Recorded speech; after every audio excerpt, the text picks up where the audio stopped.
మంచిర్యాల జిల్లా కేంద్రంలోని గాంధీ పార్క్ వద్ద కాంగ్రెస్ పార్టీ ఆధ్వర్యంలో నిరసన కార్యక్రమం చేపట్టారు. నీట్ పేపర్ లీకేజీలు, పరీక్షల అవకతవకలకు వ్యతిరేకంగా ఢిల్లీలో ఆందోళన చేస్తున్న విద్యార్థులపై పోలీసులు లాఠీచార్జి చేయడాన్ని నేతలు తీవ్రంగా ఖండించారు. ప్రతిపక్ష నాయకులు రాహుల్ గాంధీ, ప్రియాంక గాంధీలను అరెస్టు చేయడం దుర్మార్గమని మండిపడ్డారు. విద్యార్థుల జీవితాలతో చెలగాటమాడుతున్న కేంద్ర ప్రభుత్వంపై విమర్శలు గుప్పించారు.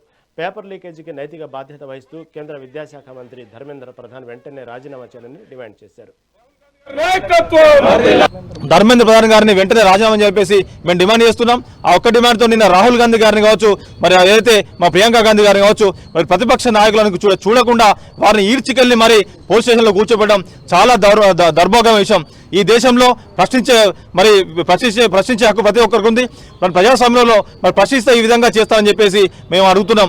ఎందుకంటే వారికి ఒక గౌరవం ఉన్నది. ఈ దేశంలో ఈ దేశానికి వారు చేసిన సేవలు కావచ్చు, ఈ దేశం కోసం వారి తండ్రి కావచ్చు, వారి నాన్నమ్మ కావచ్చు, ఈ దేశానికి ప్రాణాలు అర్పించిన సంగతి అందరికీ తెలిసింది.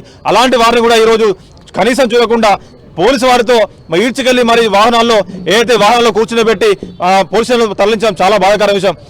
పార్టీలకు సంబంధించిన ప్రతిపక్ష నాయకులు, ఎంపీలు అందరు కలిసి నరేంద్ర మోడీ ఇంటి వద్ద శాంతియుతంగా ధర్నా కార్యక్రమం నిర్వహించడం దేని ఉద్దేశం అంటే కేవలం విద్యార్థులను పైన లాఠీచార్జ్ చేయడమే కాకుండా మరి వారందరినీ కూడా ఈరోజు భయప్రాంతులకు గురి చేయడమే కాకుండా చాలా మంది పైన కేసులు పెట్టడమే కావచ్చు. ఇవన్నిటిని చూసి తరించిపోయిన గౌరవ రాహుల్ గాంధీ గారిని కూడా నిన్న అమానుషంగా లాక్కపోయి మరి జైల్లో పెట్టడం జరిగింది.